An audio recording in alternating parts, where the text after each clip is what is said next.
Hi everybody, welcome back. Today I thought we would read a book called Rain. Now, it's been raining here a little bit lately, so I thought this book would be great for us to read. Is it raining outside your house right now? No? Yes?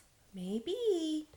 It's been raining here, and when it rains, it makes lots of silly sounds like sploosh, drip, drop. Let's see what other kinds of sounds rain makes. Raindrop, plop. Raindrops, plip plop. Drip drop, plip plop.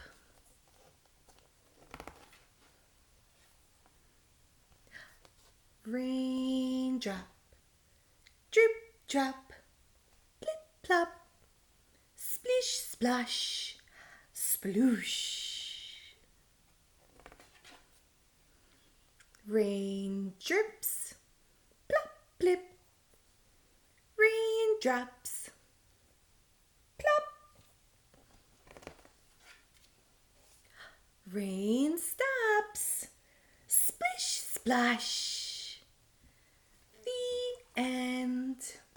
So many fun sounds to listen to when it rains. And then when it stops raining, you can do like this little bun did and jump in the puddles. Splish splash. Thanks for listening. I hope you enjoyed. Come back again and I'll read another book real soon. Bye bye.